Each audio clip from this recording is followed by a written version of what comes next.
What if I told you that our generation might be the most important generation alive today?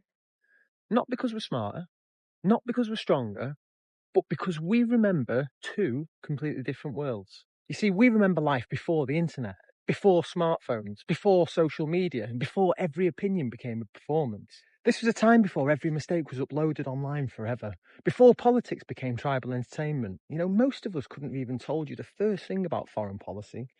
We were too busy living.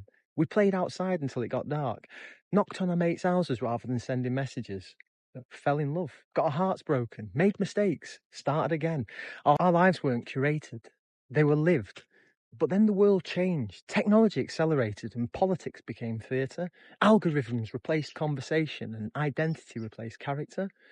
Performance replaced authenticity, and somewhere along the way, many people forgot who they were. And this is why I think that our generation matters. We've lived long enough to know that life humbles everyone. Most of us have known failure, heartbreak, loss, financial pressure, anxiety, trauma.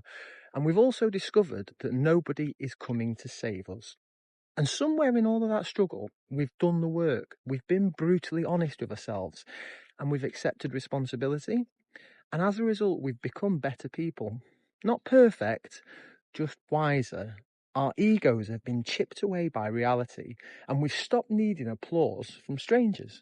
We've stopped chasing status for its own sake, and we've realised that peace comes from within, not from likes, not from followers, and not from other people's approval. And that changes everything, because now we're old enough to have the experience, yet still young enough to build.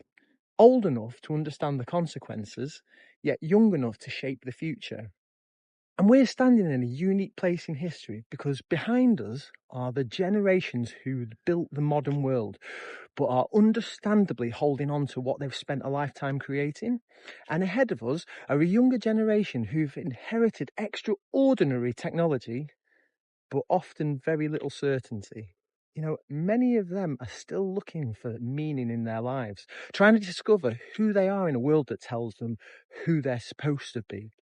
And here we are, standing in the middle, a bridge between the analog and the digital worlds, between memory and possibility.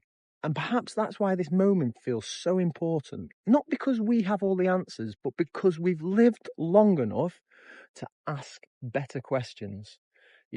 Artificial intelligence will almost certainly transform medicine. Many of us will live well beyond 100. And if that's true, 45 isn't the beginning of the end. It may barely be half time, which means the question isn't, what have I achieved? The question becomes, what am I now going to build? Because if we've got potentially another 50 years on this planet, that's 50 years to mentor, to raise leaders, to strengthen our communities, to rebuild institutions, and to leave our children and their children something better than we've inherited. The first half of our life teaches us who we are, and perhaps the second half exists to discover who we're here for. You see, every civilization eventually reaches a point where experience must become stewardship, where knowledge must become leadership, where success must become service. And I think that's where our generation stands today. Not at the end of the story, but at the beginning of our real responsibility. History won't remember us for what we owned, or what we posted, or how many followers we had.